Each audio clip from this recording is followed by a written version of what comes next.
اعوذ باللہ من الشیطان الرجیم بسم اللہ الرحمن الرحیم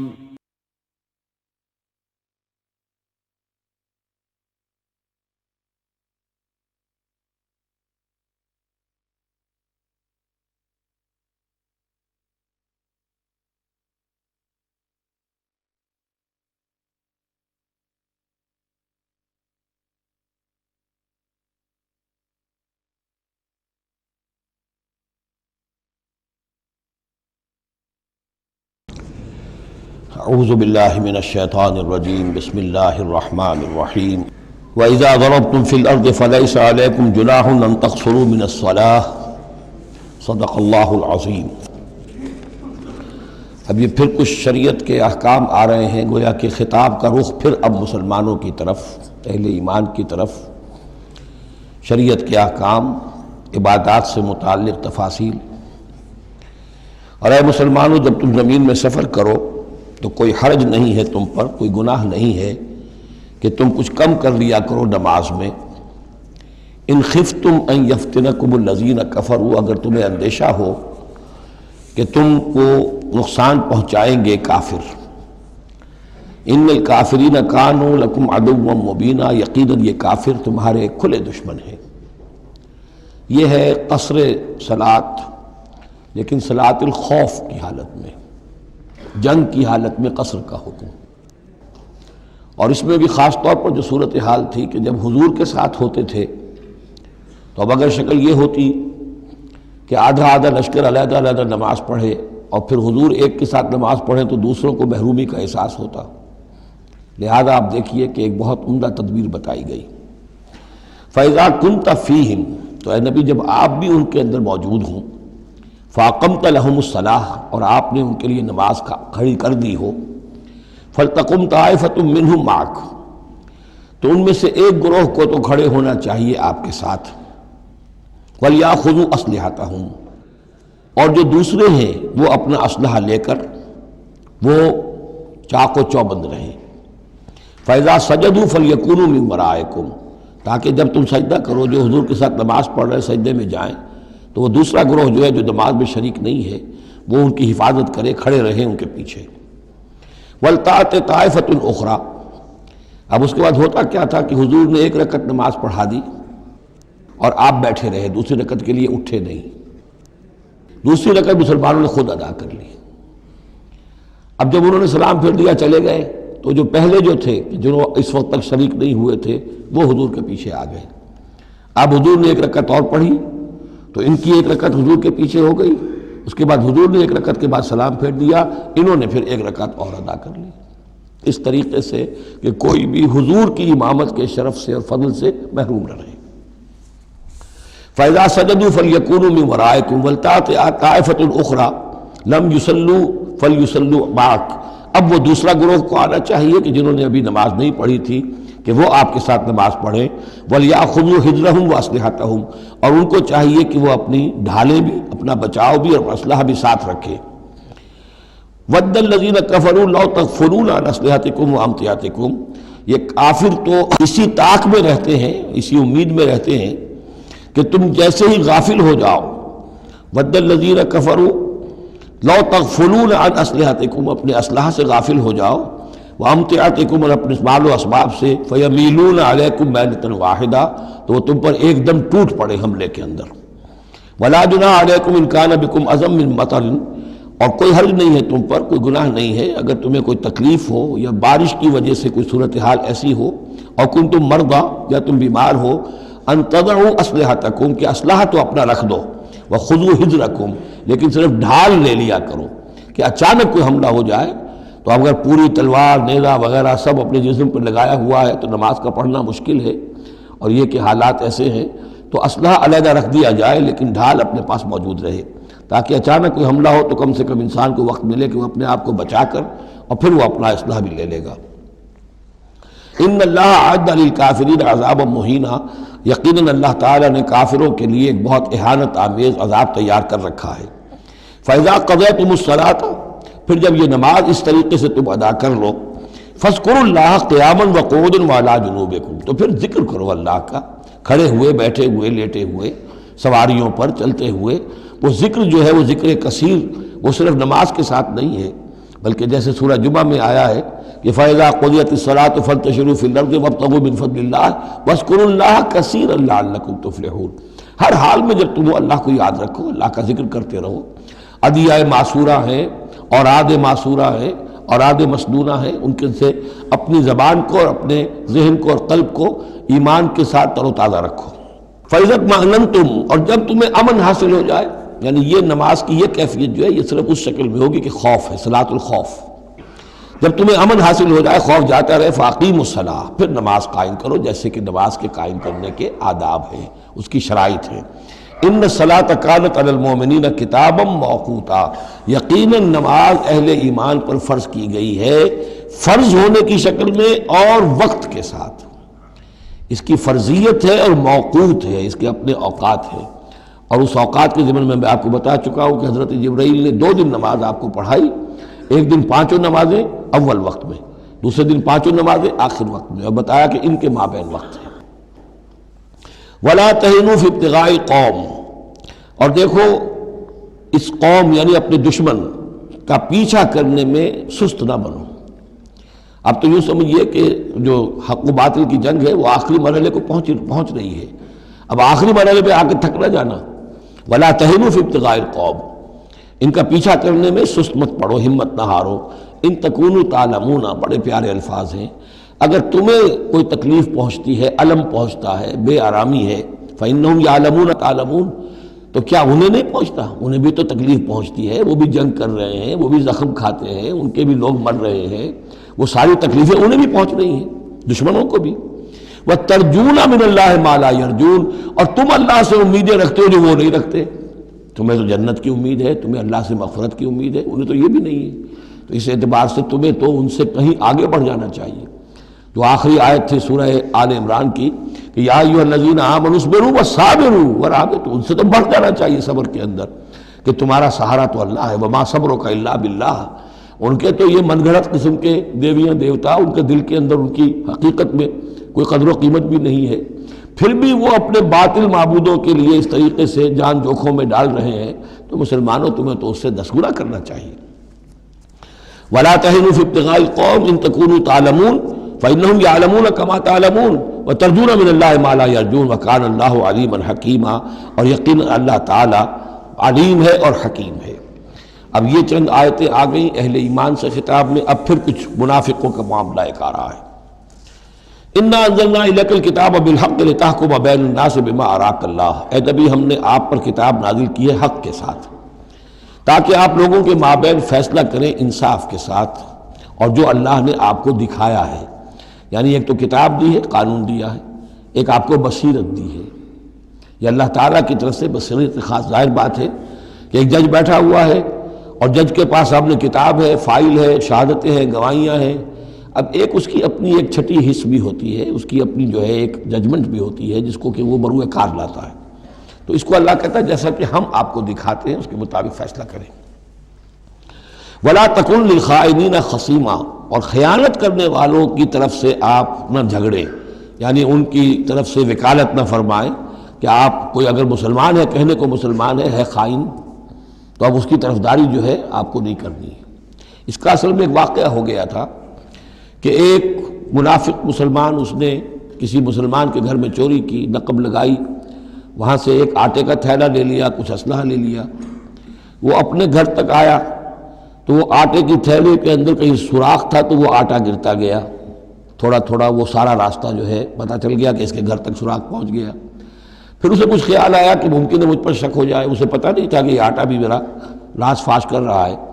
اس نے یہ کیا، اسی وقت جا کر ایک یہودی کے ہاں امانت رکھوا دیا، یہ سامان میری امانت ہے تمہارے پاس، لیکن وہاں بھی وہ نشان جو ہے آٹے کا وہاں بھی پہنچ گیا۔ اب اگلے روز جب تلاش ہوئی اور وہ آٹا جو گرا ہوا تھا راستے میں، اس کو دیکھ کر کھوج لگاتے ہوئے لوگ پہلے اس کے مکان پر پہنچے، اس نے صاف انکار کر دیا، تلاشی لے لی، چیز نکلی نہیں۔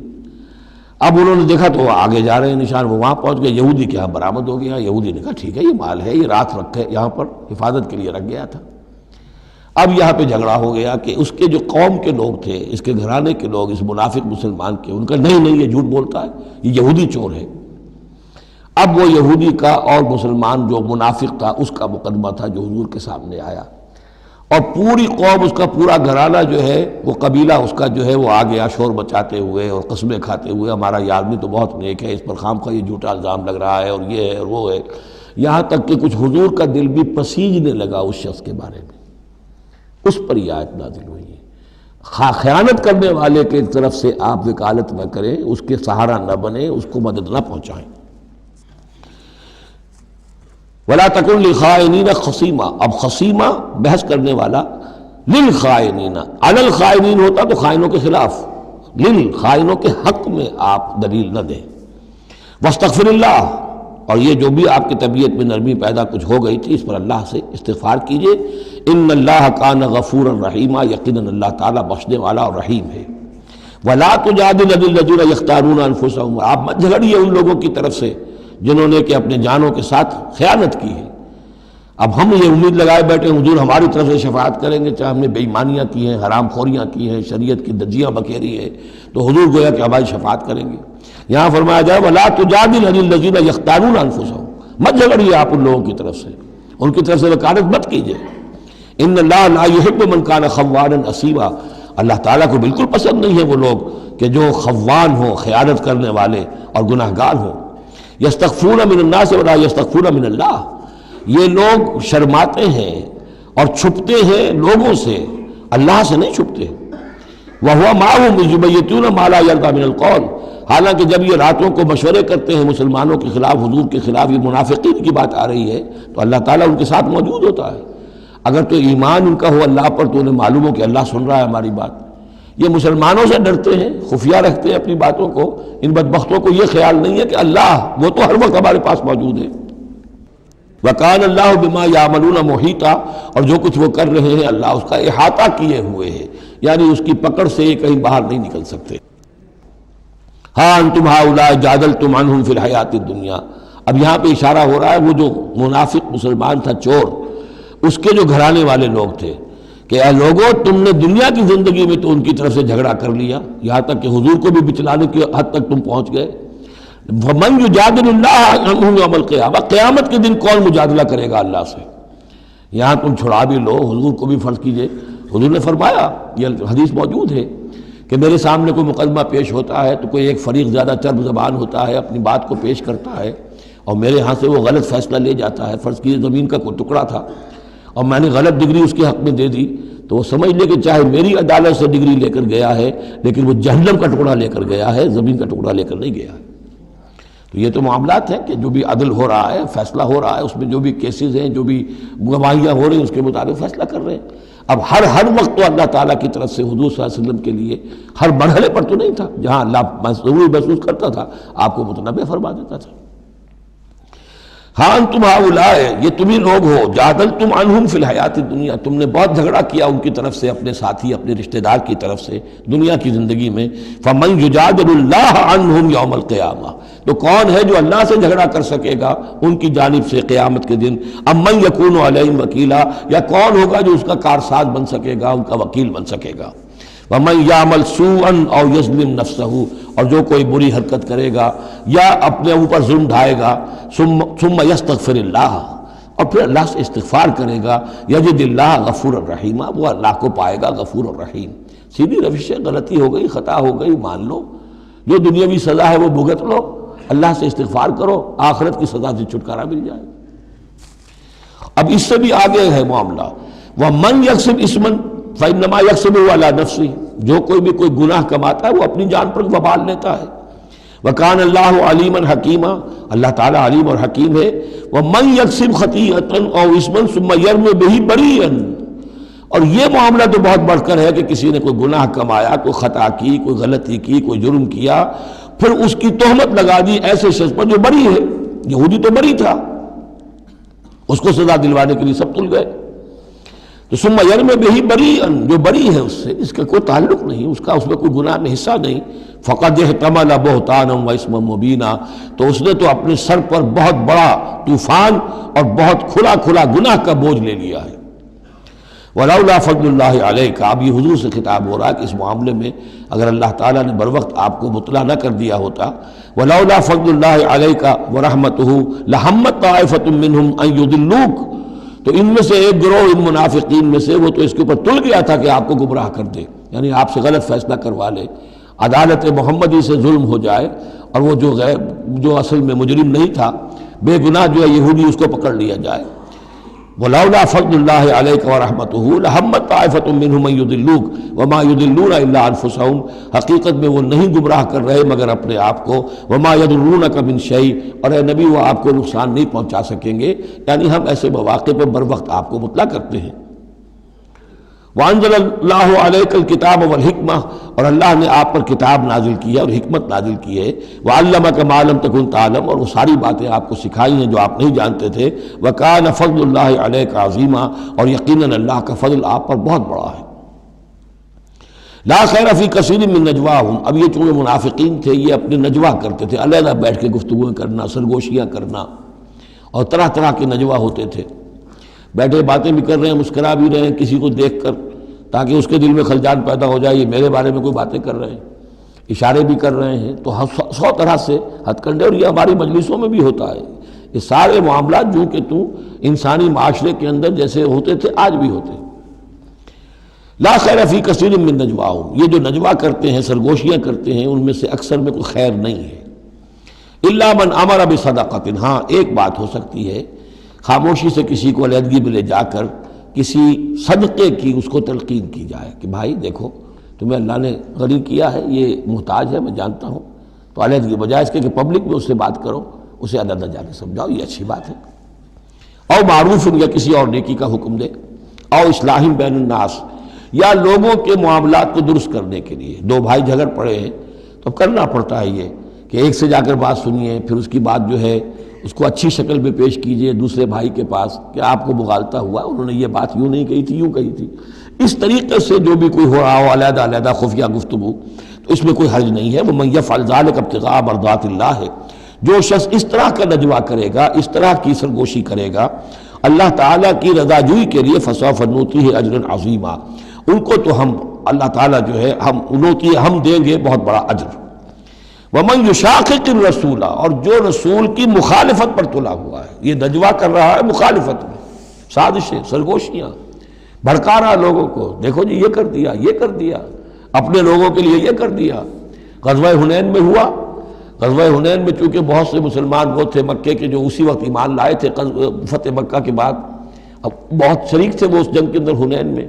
مال غنیمت میں حضور نے ان کی دلجوئی کے لیے تالیف قلب کہتے ہیں، ذرا زیادہ مال دے دیا، اس پر لوگوں نے شور مچا دیا۔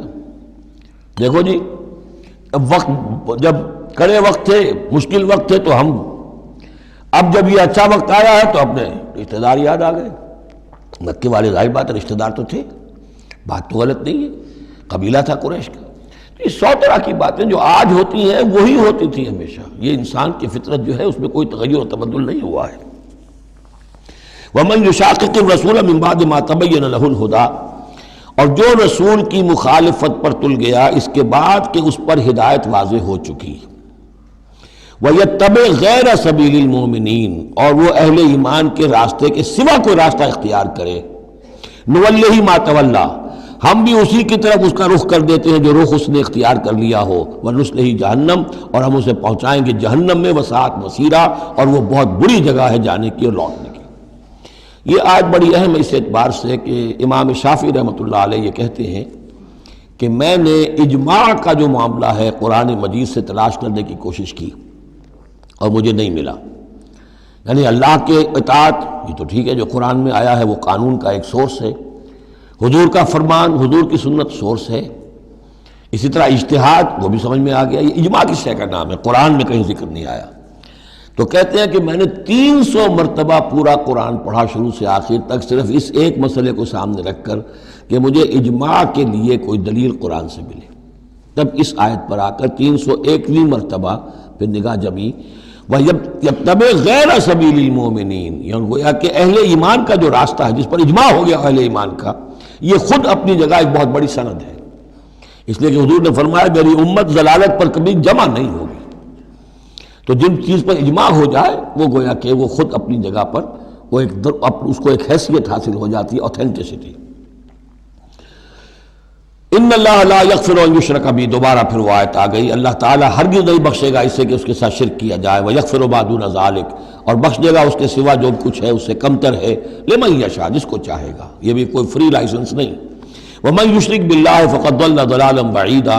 اور جو شرک کرتا ہے اللہ کے ساتھ تو وہ تو پھر گمراہ ہو گیا اور گمراہی میں بھی بہت دور نکل گیا۔ ان یدعون من دونہ الا اناثا، اب یہاں گویا کہ پہلی مرتبہ آپ دیکھ رہے ہیں کہ وہ مشرکین مکہ کی بات بھی ہو رہی ہے، نہیں پکار رہی اللہ کے سوا مگر مؤنث کو، عورتوں کو، اس لیے کہ ان کی دیویاں جو ہیں لات، عزا، منات، لات الہ کی مؤنث ہے، لات، لا اور لات، اور عزا العزیز کا مؤنث ہے، العزیز، العزا، منات، یہ سب جو ہیں فیمنن نیمز ہیں۔ ان یدعون من دونہ الا اناثا، نہیں پکار رہے وہ مگر یہ فیمیل ڈیٹیز کو، وَإِن يَدْعُونَ إِلَّا شَيْطَانًا مَرِيدًا، اور نہیں پکار رہے یہ مگر در حقیقت شیطان کو پکار رہے ہیں، لات کا کوئی وجود نہیں، منات کا کوئی وجود نہیں، ہاں شیطان ضرور ہے جو ان کی پکار سن رہا ہے۔ لعنہ اللہ، اللہ نے اس پر لعنت فرما دی ہے، وقال، اور اس نے بھی یہ کہا ہے، لَأَتَّخِذَنَّ مِنْ عِبَادِكَ نَصِيبًا مَفْرُوضًا، اے اللہ میں تیرے بندوں میں سے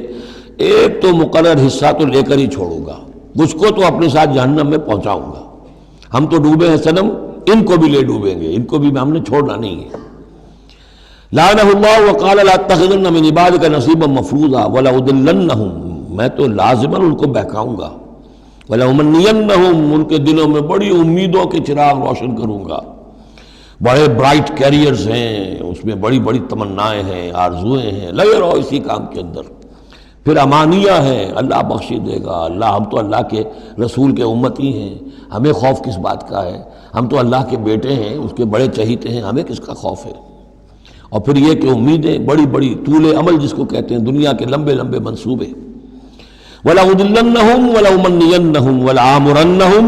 اور میں انہیں حکم دوں گا، فَلَيُبَتِّكُنَّ آذَانَ الْأَنْعَامِ، پھر میرے حکم سے یہ چوپایوں کے کان چیر دیں گے۔ تو میں بتا چکا ہوں سورہ انعام میں یہ باتیں ساری آئیں گی، فلاں کے نام پر ایک اونٹ کو اس کے کان چیر کر جو ہے آزاد کر دیا، اب اسے کوئی چھیڑ نہیں سکتا، اس کا گوشت نہیں کھایا جا سکتا، اس پر سواری نہیں ہو سکتی، فلاں بت کے یا فلاں ڈیٹی کے نام پر اس کو جو ہے چھوڑ دیا گیا ہے۔ وَلَآمُرَنَّهُمْ، اور میں پھر انہیں حکم دوں گا، فَلَا يُغَيِّرُنَّ خَلْقَ اللَّهِ، وہ اللہ کے خلق میں تبدیلی کریں گے۔ اب جو کچھ آپ دیکھ رہے ہیں کہ مردوں میں عورتوں کے سے انداز، عورتوں میں مردوں کے سے انداز اختیار کرنا، یہ سارا جو کچھ ہو رہا ہے، اور اب جو ہو رہا ہے وہ تو یہ سمجھیے جینیٹکس جو ہے، اور اس میں اللہ کی تخلیق میں اب انسان اس جگہ پہنچ گیا ہے کہ وہ اپنا اختیار استعمال کر رہا ہے۔ اللہ کی تخلیق، اس کی اسپیشیز بنائی ہوئی، اس کی جینز، اب انسان جو ہے اس کے ذریعے سے وہ سارا معاملہ جو آج پہنچا ہوا ہے بڑے ایک عجیب حد تک پہنچ گیا ہے کہ اللہ کی بنائی ہوئی چیزوں کے اندر تغیر و تبدل کیا جائے۔ وَمَنْ يَتَّخِذِ الشَّيْطَانَ وَلِيًّا مِنْ دُونِ اللَّهِ فَقَدْ خَسِرَ خُسْرَانًا مُبِينًا، اور جس شخص نے بھی اللہ کو چھوڑ کر شیطان کو اپنا ولی بنا لیا، فَقَدْ خَسِرَ خُسْرَانًا مُبِينًا، تو وہ تو بہت کھلے خسارے میں اور تباہی میں مبتلا ہو گیا۔ یعدہم ویمنیہم، وہ ان سے وعدے بھی کرتا ہے، انہیں امیدیں بھی دلاتا ہے، شیطان جس کو ہم کہتے ہیں سبز باغ دکھاتا ہے۔ وما یعدہم الشیطان الا غرورا، اور نہیں وعدہ کرتا ان سے شیطان مگر دھوکے کا، وہ اپنے کسی وعدے کو پورا نہیں کر سکتا۔ اولئک مأواہم جہنم، یہ وہ لوگ ہیں کہ جن کا ٹھکانہ جہنم ہے، ولا یجدون عنہا محیصا، اور پھر وہ وہاں سے فرار کی کوئی جگہ نہیں پائیں گے، وہاں سے بھاگنے کا کوئی راستہ نہیں پائیں گے۔ والذین آمنوا، وہی سائملٹینیس کنٹراسٹ، اب دوسری طرف اہل ایمان کی شان کیا ہوگی؟ والذین آمنوا وعملوا الصالحات، جو لوگ ایمان لائیں اور نیک عمل کریں، سندخلہم جنات تجری من تحتہا الانہار، انہیں ہم عنقریب داخل کریں گے باغات میں جن کے نیچے نہریں بہتی ہوں گی، خالدین فیہا ابدا، جس میں وہ ہمیشہ ہمیش رہیں گے۔ وعد اللہ حقا، اللہ کا یہ وعدہ حق ہے، درست ہے، سچ ہے۔ ومن اصدق من اللہ قیلا، اور اللہ سے بڑھ کر کس کی بات سچی اور زیادہ ہو سکتی ہے؟ کون ہو سکتا ہے اپنے قول میں زیادہ سچا اللہ سے؟ لیس بامانیکم ولا امانی اہل الکتاب، اب یہاں پھر رخ پڑ رہا ہے مسلمانوں کی طرف۔ اے مسلمانوں، نہ تمہاری خواہشات پر کوئی شے موقوف ہے، نہ اہل کتاب کی خواہشات پر۔ تب بھی آ گئی کہ تمہارے اندر بھی یہ خواہشات پیدا ہو جائیں گی، وشفل تھنکنگ پیدا ہو جائیں گی، شفاعت کے دھوکے پر تم حرام خوریاں کرو گے، سب کچھ کرو گے، وہی جو کچھ انہوں نے کیا تم بھی کرو گے۔ لیکن جان لو کہ اللہ کا قانون جو ہے غیر متبدل ہے، وہ بدلے گا نہیں۔ لیسا بامانیکم، نہ تمہاری خواہشات سے، وشفل تھنکنگ سے، تمہاری امانی سے، تمہاری تمناؤں سے کچھ ہوگا، ولا امانی اہل کتاب، نہ اہل کتاب کی امانی سے۔ من یعمل سوءا یجز بہ، جو کوئی برا کام کرے گا اس کی جزا اسے مل کر رہے گی۔ بہت سخت الفاظ ہیں یہ، اگرچہ اس میں نرمی کا پہلو ہے، اس لیے کہ بعض اوقات بدی کی جگہ پر نیکی جو ہے وہ اس کو اثر کو دھو دے گی، لیکن اکاؤنٹ فار تو ہو گیا نا، مطلب یہ اکاؤنٹ فار ہو کر رہے گی عرشے۔ اب یہ ہے کہ کسی کی نیکی نے اس کی بدی کو چھپا لیا، کسی نے غلطی کی تھی، اس نے توبہ کی صدق دل کے ساتھ، وہ اس کی بدی جاتی رہی، لیکن اکاؤنٹ فار ہوگا معاملہ۔ توبہ کو دیکھا جائے گا، توبہ سچی تھی، واقعی اس نے اس حرکت کو پھر چھوڑ دیا تھا کہ نہیں، یا یہ صرف یہ کہ زبان سے گردان ہو رہی تھی استغفر اللہ ربی من کل ذنب واتوب الیہ، اور سارا وہ گناہ جو ہے اور حرام خوری جو کہ تم جاری تھی، تو وہ توبہ نہیں ہے۔ من یعمل سوءا یجز بہ ولا یجد له من دون اللہ ولیا ولا نصیرا، اور نہیں پائے گا وہ اللہ کے سوا نہ کوئی حمایتی، بلکہ یہاں ترجمہ ہوگا اللہ کے مقابلے میں نہ کوئی حمایتی پائے گا نہ کوئی مددگار۔ ومن یعمل من الصالحات من ذکر او انثی، اور جو کوئی عمل کرے گا نیکیوں کا، خواہ وہ مذکر ہو خواہ مؤنث ہو، مرد ہو یا عورت ہو، وہو مومن، ہو مومن صاحب ایمان، فاولئک یدخلون الجنۃ ولا یظلمون نقیرا، تو یہ وہ لوگ ہیں کہ جو جنت میں داخل ہوں گے اور ان کی کوئی حق تلفی تل کے برابر بھی نہیں کی جائے گی۔ ومن احسن دینا ممن اسلم وجہہ للہ وہو محسن، اس سے بہتر دین کس کا ہوگا جس نے نمبر 1 اپنا چہرہ، اپنا سر اللہ کے سامنے جھکا دیا، اسلم، اسلام آ گیا، وہو محسن، اور یہ احسان، اس کے بعد اسلام ایمان احسان کے درجے تک پہنچ جائے، خوبصورتی کے ساتھ، خلوص کے ساتھ، للہیت کے ساتھ، پورے دین کا معاملہ، تفریق بین الدین نہیں، دین کے اندر جو ہے وہ حصہ بکھرا نہیں، ٹوٹل دین۔ ومن احسن دینا ممن اسلم وجہہ للہ وہو محسن واتبع ملت ابراہیم حنیفا، اور اس نے پھر پیروی کی دین ابراہیم کی یکسو ہو کر، یا ابراہیم کی جو یکسو تھا۔ واتخذ اللہ ابراہیم خلیلا، اور اللہ نے تو ابراہیم کو اپنا دوست بنا لیا تھا۔ وَلِلَّهِ مَا فِي السَّمَاوَاتِ وَمَا فِي الْأَرْضِ، اللہ ہی کے لیے ہے جو کچھ کہ ہے آسمانوں میں اور جو کچھ کہ ہے زمین میں۔ وَكَانَ اللَّهُ بِكُلِّ شَيْءٍ مُحِيطًا، اور یقیناً اللہ تعالیٰ ہر شے کا احاطہ کیے ہوئے ہے۔ اب جو حصہ آ رہا ہے یہ وہی مسلمانوں سے خطاب ہے، لیکن اس میں ایک استدراک سمجھیے کہ جو شروع میں کچھ آیتیں آئی تھیں خواتین کے معاملے میں، یتیم عورتوں کے معاملے میں، ان سے نکاح کے معاملے میں یا طلاق کے معاملے میں، اب اس میں کچھ وضاحتیں، کچھ سوالات مسلمانوں کی طرف سے ہوئے، مزید وضاحتیں طلب کی گئیں تو اللہ نے یہ وضاحتیں نازل کی ہیں۔ اور یہاں پر ساتھ یہ فرما دیا وَيَسْتَفْتُونَكَ فِي النِّسَاءِ، اے نبی یہ آپ سے عورتوں کے بارے میں سوال کر رہے ہیں، بات پوری طرح ان پر کھلی نہیں ہے، واضح نہیں ہوئی ہے۔ قُلِ اللَّهُ يُفْتِيكُمْ فِيهِنَّ، ٹھیک ہے کہہ دیجئے اے نبی ان سے، اللہ تمہیں فتویٰ دیتا ہے، بتاتا ہے، وضاحت کرتا ہے ان کے بارے میں۔ وَمَا يُتْلَىٰ عَلَيْكُمْ فِي الْكِتَابِ مِنْ يَتَامَى النِّسَاءِ، اب وہ آیت نمبر 3 کے اندر بات واضح ہو گئی، قرآن نے ثابت کر دیا کہ وہاں جو کہا تھا کہ وَإِنْ خِفْتُمْ أَلَّا تُقْسِطُوا فِي الْيَتَامَى، تو یتامى النساء مراد تھی وہاں پر، کہ اگر تمہیں اندیشہ یہ ہو کہ یتیم لڑکیوں سے شادی کرو گے تو ان کے ساتھ انصاف نہیں کر سکو گے، اس لیے کہ ان کی طرف سے کوئی ہے نہیں جو ان کے حقوق کا پاسدار ہو اور تم سے کوئی بات پوچھ کر سکے ان کی طرف سے، تو پھر ان سے شادی مت کرو، بلکہ تم اور جو عورتیں ہیں شادی اگر کرنی ہے ایک سے زائد تو ما طاب لکم من النساء مثنی وثلاث ورباع، شادی کرو۔ تو یہاں فرمایا وہ تھا عورتوں کی، یتیم عورتوں کے بارے میں وہ حکم تھا، ما یتلی علیکم، جو تمہیں سنایا گیا، جو سنایا جا رہا ہے کتاب میں، فی یتامی النساء، ان عورتوں کے بارے میں کہ جو یتیم ہیں، وہ عورتیں یا لڑکیاں، لا تؤتونہن ما کتب لہن، تم دیتے نہیں ہیں انہوں جو اللہ نے ان کے لیے لکھ دیا ہے۔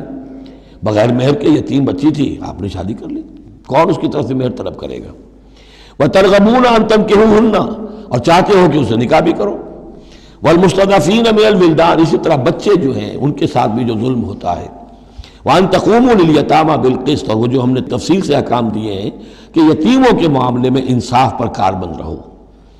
وما تفعلوا من خیر فإن اللہ کان بہ علیما، اور جو خیر بھی تم کرو گے اللہ اس سے واقف ہے، تمہاری نیتوں کو جانتا ہے۔ تو وہ احکام ہے، بنیادی ہدایات دے دی گئی ہیں، اور اس میں اس سے اضافی شے جو ہے وہ یہ ہے کہ تمہاری نیت صاف ہونی چاہیے۔ واللہ یعلم المفسد من المصلح، اللہ جانتا ہے کہ کون حقیقت میں شرارتی ہے اور کون جو ہے اس کی نیت صحیح ہے۔ وَإِنِ امْرَأَةٌ خَافَتْ مِنْ بَعْلِهَا نُشُوزًا، اب دیکھیے ایک نشوز عورت کے لیے آیا تھا کہ اگر واللاتی تخافون نشوزہن، وہ عورتیں، وہ بیویاں کہ جو سرکشی کر رہی ہیں، حکم نہیں مان رہی ہیں، تابعداری نہیں کر رہی ہیں، زدہ پر اڑی ہوئی ہیں، ان کے بارے میں تو آ چکا تھا شروع میں۔ اب یہاں عورتوں پر بھی تو ہو سکتا ہے کہ مرد ظلم کر رہا ہے، مرد جو ہے وہ ان کا حقوق ادا نہیں کر رہا ہے، شوہر جو ہے وہ اپنی قوامیت جو ہے اس کو غلط طریقے پہ استعمال کر رہا ہے، روب ڈالتا ہے، دھونس دیتا ہے، یا اور بری طریقے سے ستاتا ہے، تنگ کرتا ہے، تنگ کر کے وہ مہر معاف کرواتا ہے، یا کچھ اور، اگر ذرا اس کے والدین اچھے کھاتے پیتے ہیں تو لاؤ اپنے والدین کے گھر سے۔ یہ ساری گندگیاں جو ہمارے معاشرے میں ہوتی ہیں، اور عورتیں بیچاری اس میں پستی ہیں، وہ جو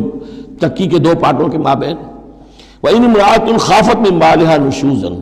اور اگر کسی عورت کو اپنے شوہر سے اندیشہ ہو جائے کہ وہ زیادتی کرے گا، وہ زیادتی کر رہا ہے اور وہ اس کے حقوق ادا نہیں کر رہا، او اعراضاً، یا اب وہ اس کی طرف میلان ہی نہیں رکھتا، اب وہ گویا کہ بیوی ہے ہی نہیں، اس کی طرف کوئی میلان نہیں، کوئی نئی شادی رچائی ہے اور سارا جو ہے توجہ جو ہے وہ اب نئی نویلی دلہن کی طرف ہے، اور اعراضاً، جی بھر گیا، توجہ ہٹ گئی، فلا جناح علیہما، تو ان دونوں پر کوئی الزام نہیں ہوگا، ان یصلحا بینہما صلحا، کہ وہ آپس میں بیٹھ کر صلح کر لیں۔ صلح سے مراد یہاں پر اپنا معاملہ طے کر کے اور عورت خلا کر لے، بس صلح و خیر۔ لیکن خلا کرنے میں جیسا کہ ہم پڑھ چکے ہیں، عورت کو مہر چھوڑنا پڑے گا، لیا تھا تو کچھ واپس کرنا پڑے گا۔ والصلح خیر، صلح اچھی ہے۔ وأحضرت الانفس الشح، البتہ جو انسانی نفس ہے اسے لالچ جو ہے اس پر مسلط رہتا ہے، مرد چاہے گا میرا پورا مہر واپس کرو، عورت چاہے گی کہ مجھے کچھ بھی واپس نہ کرنا پڑے۔ وَإِن تُحْسِنُوا، یہ آ چکا ہے سورہ بقرہ کے اندر، یہ مضامین آ چکے ہیں۔ وَإِن تُحْسِنُوا، اگر تم نیکی کرو، تم مرد ہو، تم مردانگی کا ثبوت دو اس معاملے کے اندر، نرمی کرو، ان کا حق جو ہے زیادہ رکھو۔ وَتَتَّقُوا فَإِنَّ اللَّهَ كَانَ بِمَا تَعْمَلُونَ خَبِيرًا، اور تم تقویٰ کی روش اختیار کرو تو جان لو کہ اللہ تعالیٰ تمہارے تمام اعمال سے باخبر ہے۔ وَلَن تَسْتَطِيعُوا أَن تَعْدِلُوا بَيْنَ النِّسَاءِ، اچھا وہاں یہ آیت بھی آئی تھی کہ وَإِنْ خِفْتُمْ أَلَّا تَعْدِلُوا فَوَاحِدَةً، اگر تمہیں اندیشہ یہ ہو کہ تم اپنی بیویوں پہ اگر ایک سے زائد ہیں، دو ہیں، تین ہیں، چار ہیں، تو عدل نہیں کر سکو گے تو پھر ایک ہی پر اکتفا کرو، پھر دوسری شادی مت کرو۔ تمہیں اطمینان ہے، تمہیں اپنے اوپر یہ اعتماد ہے کہ تم یہ عدل کر سکتے ہو تب دوسری شادی کرو، ورنہ نہیں۔ لیکن اب اس میں جیسا کہ میں نے عرض کیا تھا کہ کچھ چیزیں تو ہوتی ہیں گنتی کی، ناپ تول کی، اس میں تو عدل ہو سکتا ہے، لیکن ایک قلبی میلان جو ہے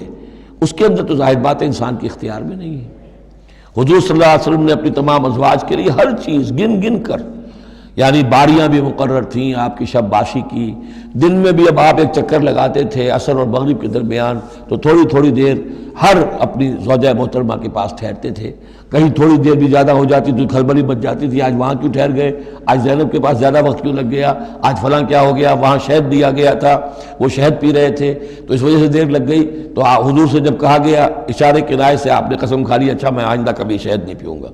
حضور نے اللہ تعالیٰ نے ٹوک دیا کہ حضور یہ کیوں آپ قسم کھا رہے ہیں، لما تحرم ما احل اللہ لک تبتغی مرضات ازواجک۔ تو یہ چیزیں جو ہوتی ہیں انسانی معاشرے میں، بہرحال بہت بہتر معاملہ تھا، بہت بہتر تھا حضور کی ازواج مطہرات کا آپس میں، لیکن یہ کہ بالکل ظاہر بات ہے کہ کچھ نہ کچھ تو شوق ناپا جو ہوتا ہے اس کے کوئی نہ کوئی اثرات تو ہوتے ہیں، یہ عورت کی فطرت ہے، وہ اس کے اندر اختیار میں نہیں ہے۔ تو یہ چیزیں جو ہے فرمایا کہ اگر تم وَلَن تَسْتَطِيعُوا أَن تَعْدِلُوا بَيْنَ النِّسَاءِ، تمہارے لیے ممکن ہی نہیں ہے کہ تم عورتوں کے مابین انصاف کر سکو۔ مراد کیا ہے؟ قلبی میلان، یہ حدیث کے اندر واضح ہو گیا۔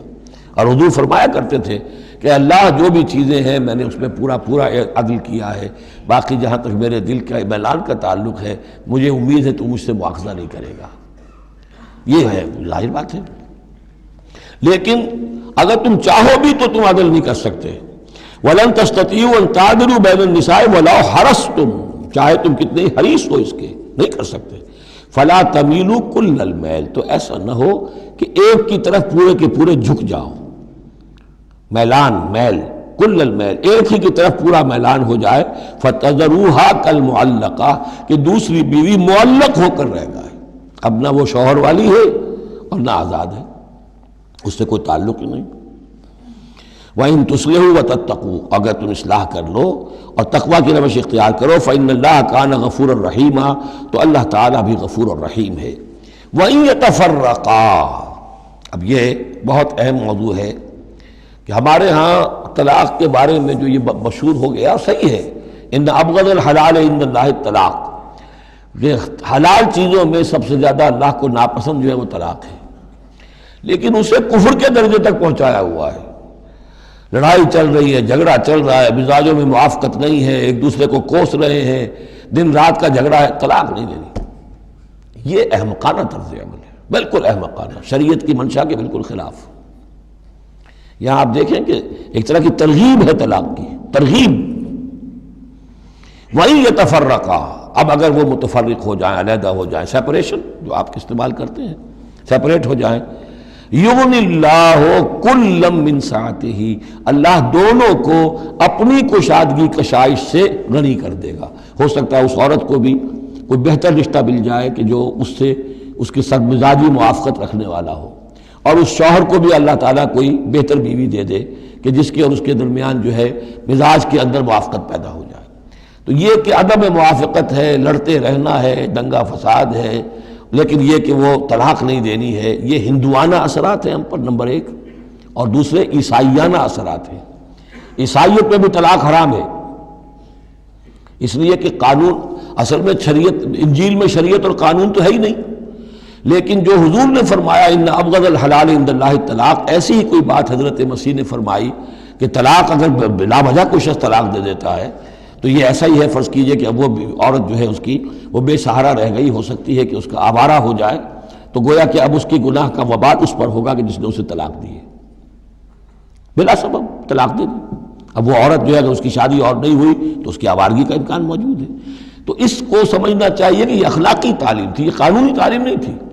قانونی تعلیم تو وہی ہے کہ جو تورات کے اندر ہے، آپ حضور حضرت مسیح فرما کر گئے ہیں کہ یہ نہ سمجھو کہ میں قانون کو ختم کرنے آیا ہوں، موزائک لا جو ہے حضرت موسیٰ کی شریعت وہ تم پر نافذ رہے گی، لاگو رہے گی، عائد رہے گی۔ تو قانون قانون ہے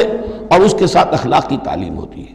اس کو انہوں نے قانون بنا دیا، نتیجہ یہ ہوا جب تک بیوی کے اوپر آپ بدکرداری کا الزام ثابت نہ کر دیں آپ طلاق نہیں دے سکتے، لہذا وہ 100 طریقے کر کے پہلے اسے بدکردار بناتے ہیں اور پھر اس کا ثبوت لیتے ہیں، تب جان چھڑاتے ہیں، ورنہ جان چھوڑ نہیں سکتی۔ تو یہ سارا کا سارا معاملہ جو ہے شریعت کے اندر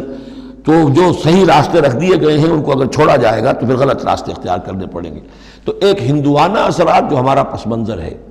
اور ایک جدید تہذیب کے جس پر عیسائیت کا غلبہ ہو گیا تھا، ان کے ہاں کے اثرات کی وجہ سے یہ طلاق کا معاملہ ہمارے ہاں تقریباً کفر بنا دیا لوگوں نے۔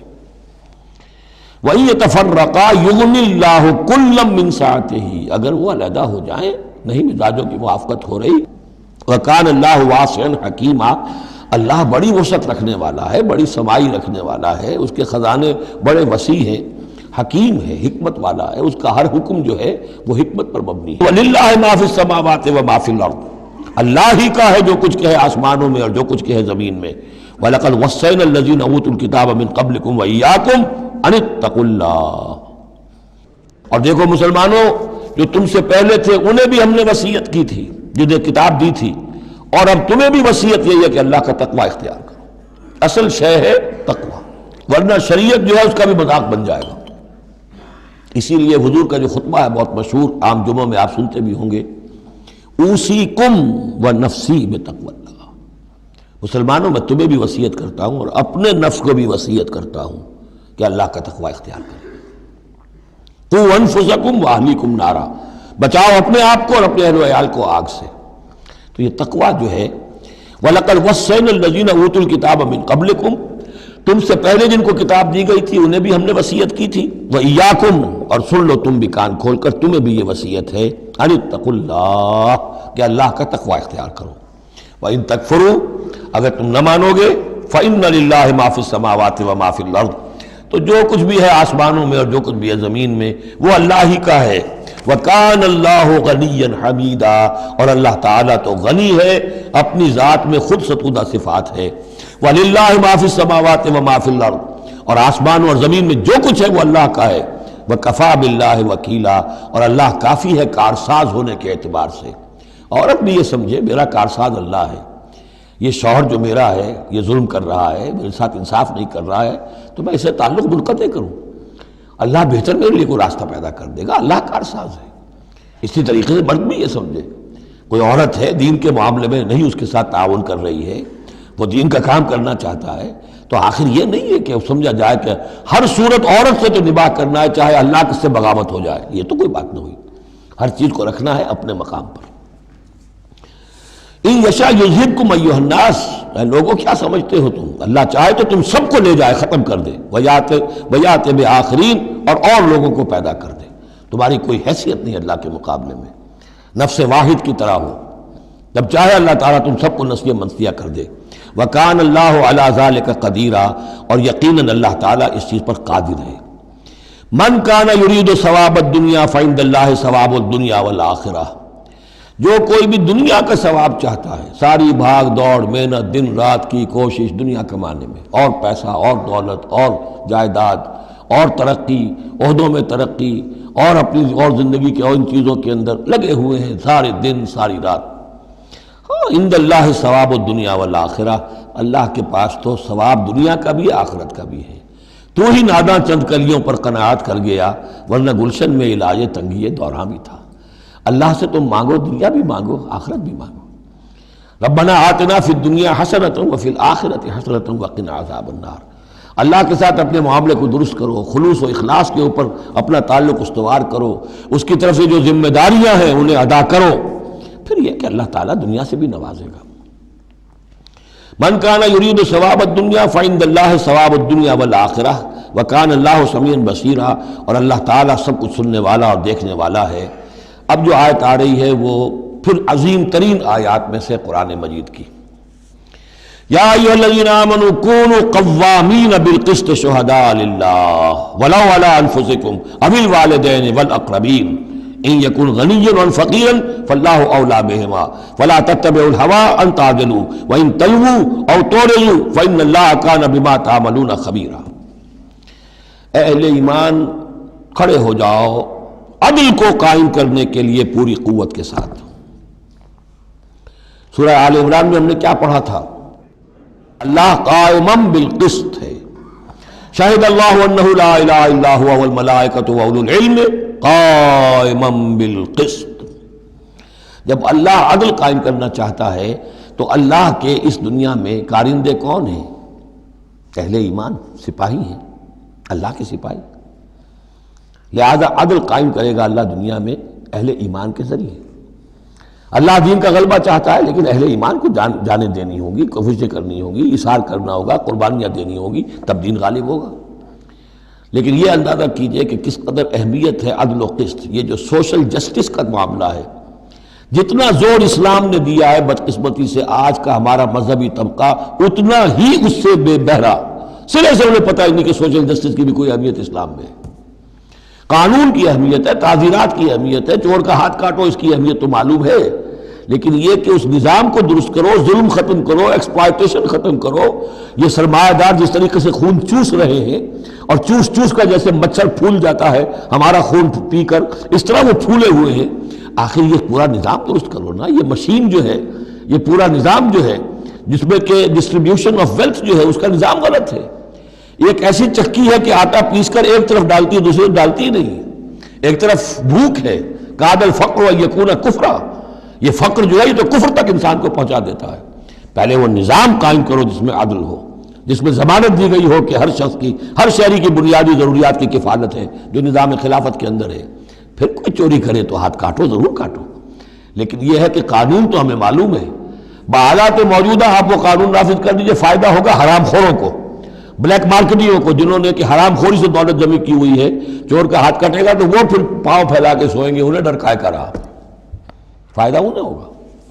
اصل شے یہ، میں یہ نہیں کہہ رہا کہ شریعت نافذ نہ کی جائے معاذ اللہ، لیکن یہ کہ شریعت شریعت ہے، دین دین ہے۔ لا جو ہے وہ سب سرو کرتا ہے سسٹم کو، قانون جو ہے وہ کسی نظام کو قائم کرتا ہے، مضبوط کرتا ہے، سب سرو کرتا ہے، اس کی خدمت کرتا ہے۔ جو سسٹم ہے نظام دین کا اس کو قائم کرو،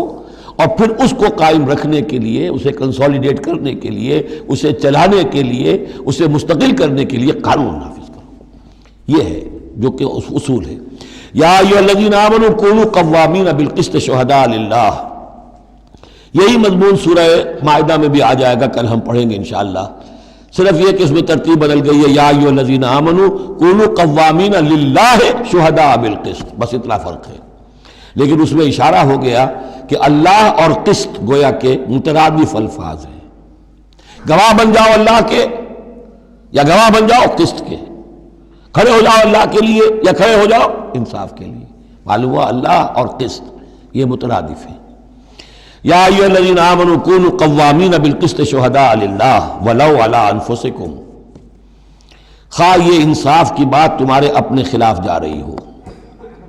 اوی الوالدین یا تمہارے والدین کے خلاف جا رہی ہو، والاقربین خواہ تمہارے قرابت داروں کے خلاف جا رہی ہو۔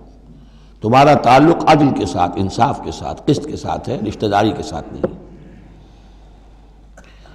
ان یکن غنیا اور فقیرا، ایک چور دروازہ یہ ہوتا ہے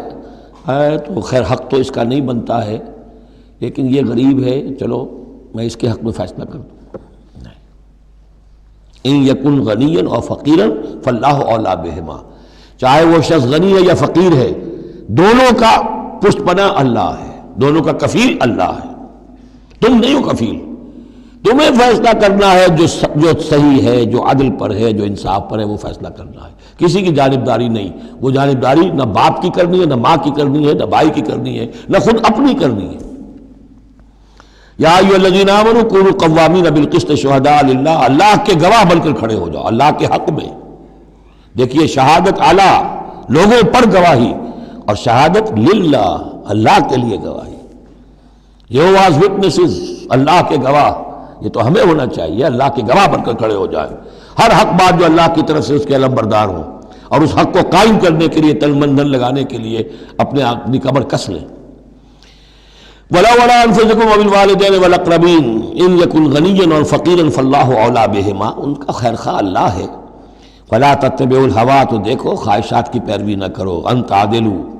مبادا تم عدل سے ہٹ جاؤ، کہ تم عدل نہ کرو، خواہشات کی پیروی کر کے عدل سے برگشتہ ہو جاؤ۔ وَإِن تَلْوُوا أَوْ تُعْرِضُوا، اگر تم زبانوں کو ادھر ادھر مروڑے گے، بات جس کو آپ کہتے ہیں کہ اپنے جو ہے اپنے الفاظ جو ہیں ان کو انسان جو ہے چوئنگ یور ورڈز، تو اس طریقے سے کہ بات کہنا بھی چاہتے ہیں کہہ بھی نہیں پا رہے ہیں، حق بات جو ہے زبان سے نکالنا نہیں چاہتے، غلط بات نکل نہیں رہی ہے۔ ان تلووا او تعرضوا، یا تم اعراض کرو گے، بچ جاؤ گے، منہ موڑ لو گے، فإن اللہ کان بما تعملون خبیرا، تو اللہ تعالیٰ جو کچھ تم کر رہے ہیں اس سے پوری طرح باخبر ہے، اللہ بے خبر نہیں ہے۔ اس کے بعد اب جو مضمون آ رہا ہے وہ شاید اس سورہ مبارکہ کا اہم ترین مضمون ہے۔ یا ایھا الذین آمنوا آمنوا باللہ ورسولہ والکتاب الذی نزل علی رسولہ والکتاب الذی انزل من قبل، اے ایمان والو، ایمان لاؤ اللہ پر اور اس کے رسول پر، اور اس کتاب پر جو اس نے نازل فرمائی اپنے رسول پر، اور اس کتاب پر جو اس نے پہلے نازل فرمائی۔ ایمان والو، ایمان لاؤ، چھ معنی دارت۔ ایک ایمان ہے اقرار باللسان، وہ تو تمہیں حاصل ہے، وہ تمہیں موروثی طور پر حاصل ہو گیا، مسلمان ماں باپ کے گھر میں پیدا ہو گئے، وہ ایمان مل گیا۔ یا یہ کہ اس وقت پورا قبیلہ اسلام لا رہا ہے، ان میں پکے بھی تھے، کوئی کچے بھی آ گئے، انہوں نے بھی کہا اشہد ان لا الہ الا اللہ اشہد ان محمد رسول اللہ، وہ ایمان ایک درجے میں تو حاصل ہو گیا۔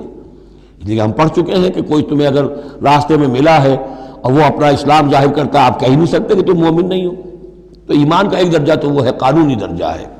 کہ جس نے کہا اشہد ان لا الہ الا اللہ واشہد ان محمد رسول اللہ، وہ مومن ہے۔ لیکن کیا حقیقی ایمان یہی ہے؟ نہیں، ایمان کیا ہے؟ یقین قلبی۔ یا ایھا الذین آمنوا آمنوا باللہ ورسولہ، ایمان لاؤ اللہ پر۔ اب ہم ترجمہ کریں گے، یوں کہیں گے ایمان لاؤ اللہ پر جیسے کہ ایمان لانے کا حق ہے، مانو رسول کو جیسے کہ ماننے کا حق ہے، اور یہ اسی وقت ادا ہوگا جب اللہ اور اس کے رسول پر ایمان دل میں کھب گیا ہو، جیسے صحابہ کے بارے میں فرمایا گیا سورہ حجرات میں وَلَٰكِنَّ اللَّهَ حَبَّبَ إِلَيْكُمُ الْإِيمَانَ وَزَيَّنَهُ فِي قُلُوبِكُمْ، اللہ نے ایمان کو تمہارے نزدیک محبوب بنا دیا، اسے تمہارے دلوں میں کھبا دیا ہے۔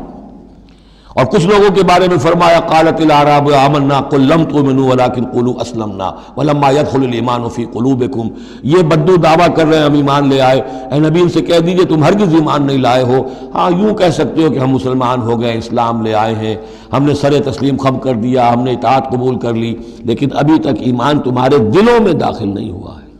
اصل ایمان وہ ہے جو دل میں داخل ہو جائے، اقرار باللسان و تصدیق بالقلب۔ لیکن یہاں بھی اصل میں جو ہے روئے سخن کن کی طرف ہو رہا ہے؟ منافقین کی طرف ہو رہا ہے۔ وہ ایمان تو لائے تھے لیکن وہ ایمان نہیں تھا۔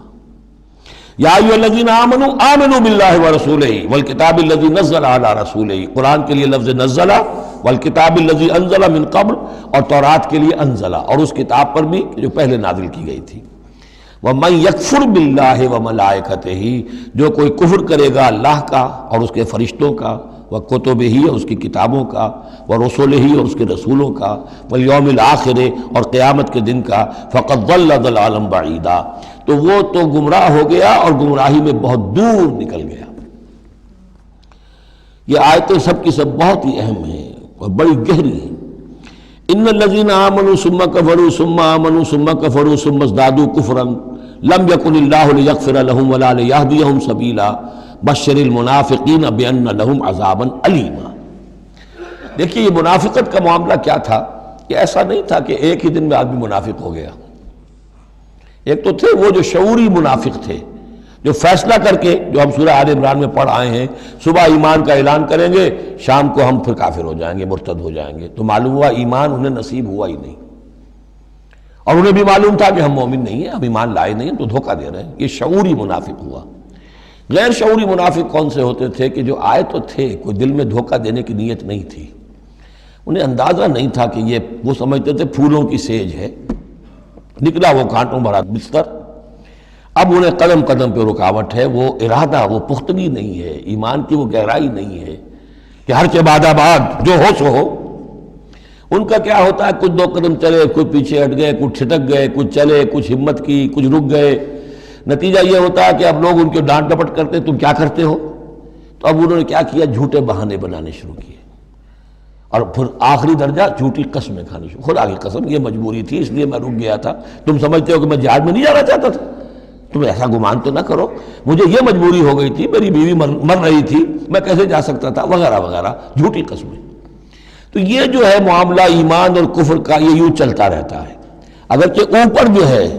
وہ پردہ تو ایمان کا ہے، کافر تو وہ ہوا ہی نہیں، اسلام لے آیا تھا، مومن ہے، اور وہ ارتداد کا اس نے اعلان نہیں کیا، لیکن ابھی ایمان کی طرف آیا پھر کفر کی طرف گیا، پھر ایمان کی طرف آیا پھر کفر کی طرف گیا۔ یہ مذبذبین بین ذالک، اوسیلیشن جو ہے یہ ہوتی رہتی ہے۔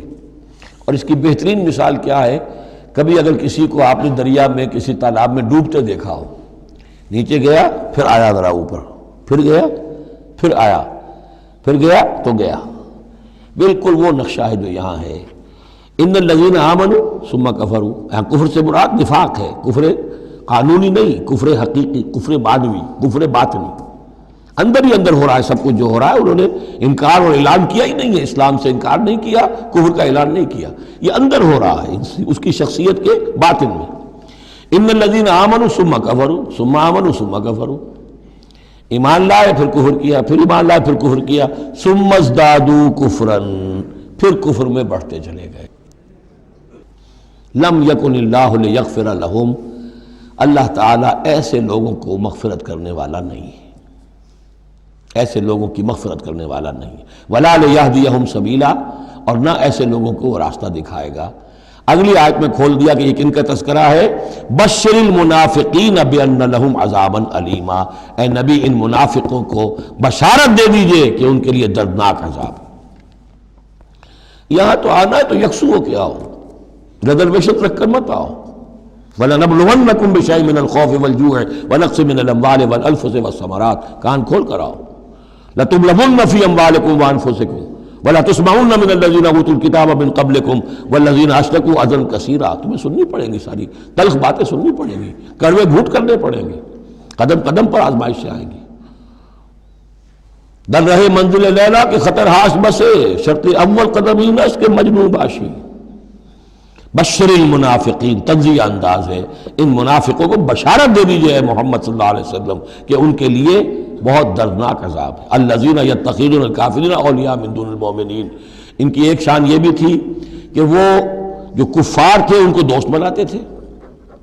وہ چاہتے تھے نا don't keep all your eggs in one basket, بالکل یکسو مسلمانوں کے ساتھ ہو جاؤ، کیا پتہ ہے کل پلڑا جو ہے بدل جائے۔ تو کفار کے ساتھ بھی keep some good office with them also, کچھ نہ کچھ ان کے ساتھ رہے معاملہ، کہہ سکیں وقت کے اوپر، تو دوستیاں رکھتے تھے۔ الذین یتخذون الکافرین اولیاء من دون المؤمنین، اہل ایمان کو چھوڑ کر ان کو دوست بناتے ہیں اور ان کو اپنا پشت پناہ بناتے ہیں۔ ایبتغون عندہم العزہ، کیا وہ ان کے اس قرب میں اور ان کی محفلوں میں جا کر عزت چاہتے ہیں، عزت کی تلاشی ہیں۔ امریکہ جانا بہت بڑا اعزاز ہے، اتنی بڑا اعزاز مل گیا تو یہ عزت ہی ہے نا، جو انسان ڈھونڈنے کے لیے، اور اس کے لیے کروڑوں روپیہ خرچ ہوتا ہے، اس کے لیے جو بھی لابینگ ہوتی ہے، اس کے لیے وہ چند منٹ کی ملاقات کے لیے وہ بھی، اور کچھ اس سے حاصل ہو نہ ہو، باقی جو پالیسیاں ان کی چلتی رہتی ہیں وہ تو جو بھی ان کا CIA کر رہا ہے یا کوئی اور پینٹاگون کر رہا ہے، وہ تو بیٹھا ہوا ہے ایک فگر ہیڈ، اس کے سوا کچھ بھی نہیں۔ الذین یتخذون الکافرین اولیاء من دون المؤمنین یبتغون عندہم العزہ فإن العزۃ للہ جمیعا، عزت کل کی کل اللہ کے اختیار میں ہے۔ کہاں عزت ڈھونڈ رہے ہو؟ وقد نزل علیکم فی الکتاب، اور یہ بات تم پر نازل کی جا چکی ہے کتاب میں، یہ سورہ انعام کی آیت نمبر 68 ہے، جس میں روکا گیا مسلمانوں کو کہ جب تم دیکھو کہ کافر لوگ جو ہیں استہزاء کر رہے ہیں، قرآن کا مذاق اڑا رہے ہیں، تو کم سے کم یہ ہے، اب مکے کی آیت ہے وہ، اس وقت مسلمانوں میں اتنا زور تو نہیں تھا کہ ان کو چپ کر سکتے زبردستی، لیکن یہ کم سے کم یہ کرو کہ وہاں بیٹھو مت، وہاں سے چلے جاؤ، احتجاجاً جو ہے وہاں سے رخصت ہو جاؤ، پھر وہاں بیٹھو نہیں۔ اگر بیٹھے رہو گے تو ہو سکتا ہے تمہاری غیرت کے اندر کچھ کمی آتی چلی جائے، تمہاری جو حس جو ہے وہ پھر کند پڑ جائے۔ تو اسی کا حوالہ دیا جا رہا ہے، وقد نزل علیکم، اللہ اتار چکا ہے تم پر فی الکتاب، اسی کتاب میں قرآن میں، ان اذا سمعتم آیات اللہ یکفر بہا، جب تم سنو کہ اللہ کی آیات کا کفر کیا جا رہا ہے، وہ یستہزأ بہا، اور ان کا مذاق اڑایا جا رہا ہے، فلا تقعدوا معہم، تو ان کے ساتھ مت بیٹھو، حتی یخوضوا فی حدیث غیرہ، یہاں تک کہ پھر وہ کسی اور بات میں لگ جائے، پھر دوبارہ آ جاؤ، کوئی حرج نہیں، کوئی اور بات ہے، اس لیے کہ بہرحال ان کو کوئی نے تبلیغ کرنی ہے، ان سے گفتگو کرنی ہے، تعلق منقطع نہیں کرنا، لیکن جب وہ یہ حرکت کر رہے ہو تب ان کے قریب مت بیٹھو۔ انکم اذا مثلہم، اگر تم بھی بیٹھے رہو گے اس وقت اسی حالت میں ان کے ساتھ، تو پھر تم بھی ان جیسے ہو جاؤ گے۔ ان اللہ جامع المنافقین والکافرین فی جہنم جمیعا، یقیناً اللہ تعالیٰ جمع کر کے رہے گا منافقوں کو بھی اور کافروں کو بھی جہنم میں، سب کو۔ الذین یتربصون بکم، وہ جو تمہارے لیے ایک انتظار کی حالت میں ہیں، دیکھنا چاہتے ہیں، دیکھیے اونٹ کس کروٹ بیٹھتا ہے، تیل دیکھو، تیل کی دھار دیکھو، آخری فتح مسلمانوں کو ہوتی ہے یا کفار کو ہوتی ہے، دونوں کے ساتھ کچھ نہ کچھ تعلقات رکھو، تاکہ وقت جو بھی ہو، جو بھی صورتحال سچویشن جو بھی ہو جائے، ہم اس کے اندر اپنے بچاؤ کی کوئی شکل کر لیں۔ تو الذین یتربصون بکم، وہ تمہاری بات طاق میں ہے، منتظر ہیں، سوچ رہے ہیں۔ فإن کان لکم فتح من اللہ، تو اگر تمہیں فتح مل جاتی ہے اللہ تعالیٰ کے فضل و کرم سے، قالوا الم نکن معکم، وہ آ جائیں گے، ہم بھی تو آپ کے ساتھ تھے، مسلمان تھے، ہمارا بھی حصہ نکالیے مال غنیمت میں سے۔ وإن کان للکافرین نصیب، اور اگر کوئی حصہ پہنچ جائے کافروں کو، کوئی فتح انہیں وقتی طور پر حاصل ہو جائے، ان کا پلڑا بھاری ہو جائے، قالوا، تو وہ کہے کہ اپنے ان کافروں ساتھیوں سے، الم نستحوذ علیکم، کیا ہم نے آپ کا گھیراؤ نہیں کر لیا تھا، ہم نے آپ کو بچایا ہوا تھا کہ یہ مسلمان جو ہیں، ہم تو اوٹ بنے ہوئے تھے اصل میں، آپ سمجھتے ہیں مسلمانوں کے ساتھ ہو کر ہم جنگ کرنے آئے تھے، نہیں، ہم اس لیے آئے تھے کہ مسلمانوں کے حملوں سے آپ کو بچائیں۔ الم نستحوذ علیکم ونمنعکم من المؤمنین، ہم نے تو بچایا ہے آپ کو مسلمانوں سے۔ فاللہ یحکم بینکم یوم القیامہ، تو اللہ ہی فیصلہ کرے گا تمہارے مابین قیامت کے دن۔ وَلَن يَجْعَلَ اللَّهُ لِلْكَافِرِينَ عَلَى الْمُؤْمِنِينَ سَبِيلًا، اور اللہ تعالیٰ کافروں کو اہل ایمان کے مقابلے میں راہیاب نہیں کرے گا۔ ان المنافقون یخادعون اللہ وهو خادعهم، یہ منافق اللہ کو دھوکہ دینے کی کوشش کر رہے ہیں اور اللہ انہیں دھوکہ دے رہا ہے۔ وَإِذَا قَامُوا إِلَى الصَّلَاةِ قَامُوا كُسَالَىٰ، جب نماز کے لیے بھی کھڑے ہوتے ہیں تو کسل بندی کے ساتھ کھڑے ہوتے ہیں، طبیعت میں بشاشت نہیں ہوتی. یراؤون الناس، لوگوں کو دکھاوے کے لیے. ولا یذکرون اللہ الا قلیلا، اور نہیں ذکر کرتے حقیقت میں اللہ کا مگر بہت کم. بارک اللہ لی ولکم فی القرآن العظیم ونفعنی وإیاکم بالآیات والذکر الحکیم.